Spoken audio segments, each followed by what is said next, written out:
Começava a raiar a aurora quando ele e Maluk se apeavam à entrada da tenda. Na tarde seguinte, mais ou menos na hora quarta, Ben-Hur estava no terraço do grande armazém, ao lado de Esther. A seus pés agitava-se a mesma rumorosa multidão de operários, marinheiros e carregadores que trabalhavam à luz das tochas. Estavam a carregar uma galera que devia partir ao amanhecer. Simônides não tinha ainda regressado ao seu escritório, onde devia permanecer até o último instante para dar ao capitão do navio a ordem de se dirigir diretamente ao porto de Ostia, desembarcar lá um passageiro e continuar depois a sua rota até Valência, na costa de Espanha. O passageiro era um agente de Simônides com ordens para vender os bens deixados pelo Dúnviro Arrios. A ideia de que com essa partida ficava ligado por completo aos projetos de Simônides fê-lo pensar. Mas abandonou seus pensamentos para falar com Esther. Estiveste já alguma vez em Roma? Perguntou-lhe. Não, respondeu Esther. Gostarias de visitá-la? Não creio. Por quê? Tenho medo dela. Ben-Hur observou a diminuta figura de mulher que tinha a seu lado. A imagem de Tirza apresentou-se-lhe na mente e apoderou-se dele uma grande ternura. Não posso imaginar Roma, exclamou a jovem com voz tranquila, como uma cidade cheia de templos e de palácios, inundada de habitantes. Para mim, é um monstro que estende as suas garras por todos os países, que fascina os homens com o mágico brilho dos seus olhos verdes e sinistros para os levar à ruína. Um monstro nunca saciado de sangue. Porque a jovem titubeou e deteve-se. Continua, disse Ben-Hur. Ela aproximou-se mais dele. Por que queres procurar a inimizade de Roma? Por que não viver em paz com ela e viver tranquilo? Tiveste muitos desgostos, sofreste durante toda a tua juventude.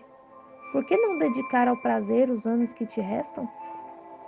Ben-Hur inclinou-se para ela e perguntou-lhe ternamente: Que querias que eu fizesse, Esther? Depois de vacilar um momento, a jovem perguntou: É bonita a quinta que tens perto de Roma? Maravilhosa! Um palácio rodeado de jardins e bosques, com fontes, estátuas, colinas cobertas de vinhas, junto ao mar azul povoado de brancas velas inquietas. César possui ali perto uma outra quinta, mas dizem que a de Arrios é mais formosa. A jovem olhou o horizonte. Por que me perguntas? Ah, meu senhor. Não, Esther, chama-me amigo, irmão, se quiseres. Eu não sou o teu senhor, nem quero sê-lo. Chama-me irmão. Ben-Hur não pôde ver o rubor que tingiu as faces da jovem, nem o relâmpago de alegria que brilhou nos seus olhos. Não posso compreender, prosseguiu ela. Como tu preferes a uma vida como essa, uma vida de violência, quem sabe de sangue? Disse ele, completando a frase. Sim, como preferes essa vida? Esther, enganas-te. Não se trata de preferências. Ai de mim. O romano não me permite escolher. Eu parto porque é necessário. Se permaneço aqui, só me espera a morte no punhal de um assassino, numa bebida envenenada, na sentença de um magistrado corrupto e comprado. Messala e o procurador Valérios Grato são ricos, mercê do espólio dos meus bens paternos e o temor de perder todos os seus lucros e impeli-los a algum excesso. E para mais, não tenho o dever sagrado de procurar os meus entes queridos? Se não os encontro, não é meu dever vingar-me daqueles que os submergiram no sofrimento? E se morreram, devo deixar que escapem os seus assassinos? Então é tudo vão? Perguntou a jovem com voz lastimosa. Ben-Hur apertou-lhe a mão. Tanto te interessa a minha felicidade? Sim, replicou ela com simplicidade. A sua pequena mão era tépida pequena e estremecia entre as de Ben-Hur. Então, a imagem da egípcia brilhou-lhe diante dos olhos, veemente e atrevida com a sua sagaz adulação, com seu espírito rápido, com a sua maravilhosa formosura. Ben-Hur aproximou dos lábios a mão de Esther e disse-lhe: Esther, tu serás a minha segunda Tirza. Quem é Tirza? A irmã que o bandido romano me roubou e da qual vou à procura. Uma luz projetou-se sobre o terraço. Voltaram-se e viram Simônides, que se aproximava da sua poltrona, empurrada por um servo. Ao mesmo tempo, a galé zarpou, deu uma volta e deslizou em direção ao mar, deixando Ben-Hur ligado à causa do rei que havia de vir. Na véspera dos jogos, pela tarde, Ilderim levantou o aduar e mudou-se para a cidade. Os seus escravos, homens armados, cavalos, bois, cabras, camelos, formavam uma longa procissão pitoresca e rumorosa que excitou a hilariedade de quantas pessoas se cruzavam com ela. Por outro lado, o cheque, normalmente irascível, acolhia aquelas demonstrações com o maior moderação e bom humor, pois pensava que, se fosse vigiado, os espiões romanos poderiam descrever às autoridades a pompa semi-bárbara com que se dirigia para as corridas. No dia seguinte, toda aquela multidão de homens e de animais se encontraria a caminho do deserto, deixando só o necessário para o bom êxito das corridas. Apenas 12 horas bastavam para pôr tudo a salvo. Assim, o velho árabe estava preparado para qualquer eventual golpe por parte de Messala. Nem ele nem Ben-Hur ignoravam a influência do seu inimigo, embora tivessem a opinião de que não levariam a cabo qualquer ato de hostilidade antes do dia das corridas. Se Messala fosse vencido, então haveria que esperar o pior. Provavelmente aquele nem esperaria as instruções de Gratos. Dispostos a tudo, cavalgavam lado a lado pelo caminho de Antioquia. Nele encontraram Maluque, que nem com um gesto nem com uma palavra deu a entender que conhecia as novas relações entre Simônides e Ben-Hur e o acordo firmado por ambos com Ilderim. Trocadas as saudações, entregou uma carta ao cheque dizendo: Eis o programa das corridas. Encontrarás os teus cavalos e a ordem de partida. Congratulo-me antecipadamente pela tua vitória. E voltando-se para Ben-Hur, acrescentou: E a ti também, filho de Arrios, os meus parabéns. Conseguiram-se todas as condições necessárias. Obrigado, Maluque. A tua cor é o branco e a de Messala púrpura e ouro. As crianças vendem-nas pelas ruas e amanhã todos os hebreus e os árabes levarão a tua divisa. Verás como no circo as cores branca e vermelha dividirão a alegria. A galeria, mas não a tribuna. Não, ali o escarlate predominará. Mas se nós vencermos, como tremerão aqueles senhores? Apostarão tudo por Messala e no seu desprezo por tudo que não é romano. As suas apostas serão de 2, de 3 ou de 5 contra 1. E continuou baixando a voz. Não está bem Não está bem que um hebreu de boa fama no templo tome parte das apostas, mas eu terei um amigo perto do lugar do cônsul que aceitará suas propostas. Pus à sua disposição 6.000 ciclos. Não, Maluque, disse Ben-Hur, um romano não aposta senão na sua moeda. Se encontrares essa noite o teu amigo, abre-lhe um crédito de quantos sestércios queira, a quadrilha de Ilderim contra a de Messala. Todo o interesse da corrida estará concentrado nos dois. É isso que eu desejo, Maluque. Estou a ver, estou a ver. Sim, Maluque. Se queres ajudar-me, trabalha para que as atenções do público se fixem na nossa corrida. de Messala e minha. Há um meio para isso, pois põe-no em prática, oferecendo somas enormes em apostas contra ele, chamar-se-á a atenção da cidade. Se forem aceites, tanto melhor. Não hei de recuperar parte dos bens de que me despojaram? Não hei de recuperar parte dos bens de que me despojaram? Disse Ben-Hur para si. Talvez não se apresente outra ocasião tão propícia. E se pudesse humilhar o seu orgulho e mergulhá-lo na ruma, poderia levá-lo a mal. Jacó, nosso pai? Nas feições varonis pintou-se uma firme decisão e prosseguiu. Sim, Maluque, não desprezes nenhuma aposta. Se os sestércios não bastarem, talentos. 5, 10, 20, até 50, se for Messala a fazê-la. E uma soma exorbitante, disse Maluque. Preciso garantia. Tê-la-ás. Avista-te com Simônides e diz-lhe que quero que se faça isso, que me propus a arruinar o meu inimigo e que nunca se me oferecerá outra ocasião a semelhante. Maluque, depois de ter saudado, fez menção de se retirar, mas voltou sobre os seus passos. Outra coisa desejava dizer-te, filho de Arrios.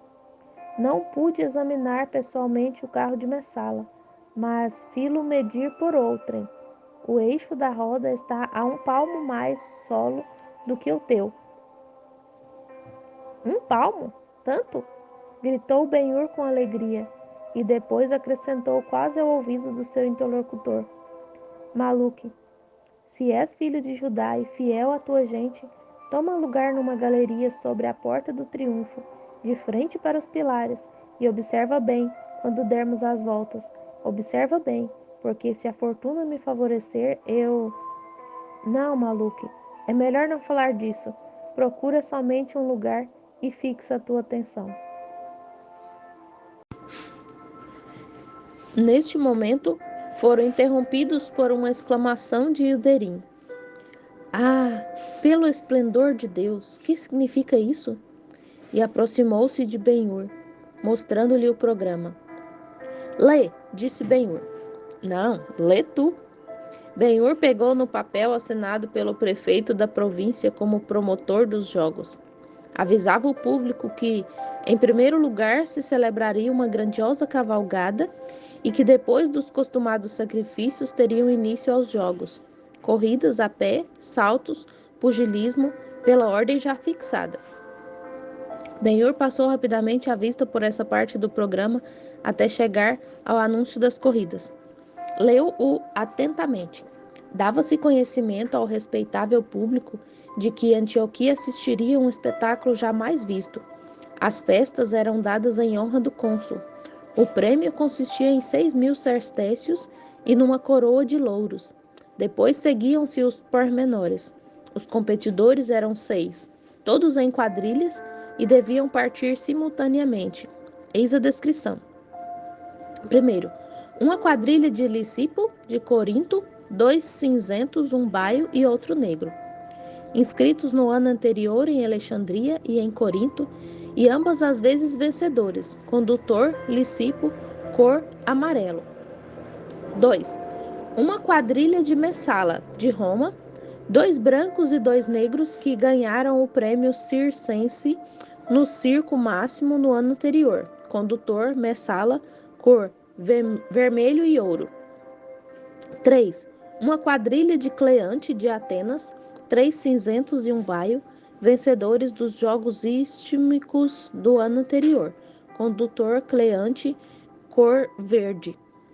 Uma quadrilha de Diceu de Bizâncio, 2 negros, um cinzento e outro branco, vencedores no ano anterior em Bizâncio. Condutor Diceu, cor negro. 5. Uma quadrilha de Admeto de Sidônia, todos cinzentos, vencedores 3 vezes no estádio de Cesárea, condutor Admeto, cor azul. 6. Uma quadrilha de Ilderim, cheque do deserto, todos baios, a primeira corrida. Condutor Ben-Hur da Judéia, cor branca, Ben-Hur da Judéia, condutor. Por que esse nome, em vez do de Arrios?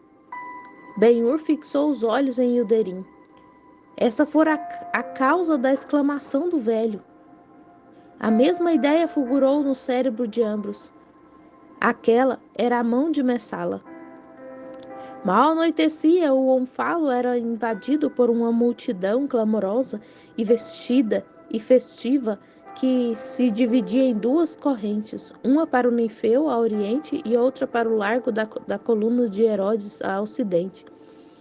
Nenhum marco mais grandioso e mais adaptado para esse alegre e não imaginado espetáculo poderia conceber-se que aquelas assombrosas vias ladeadas de pórticos marmóreos, archotes e braseiros iluminavam a ondulante massa de público que se entregava aos prazeres de Apolo e de Baco.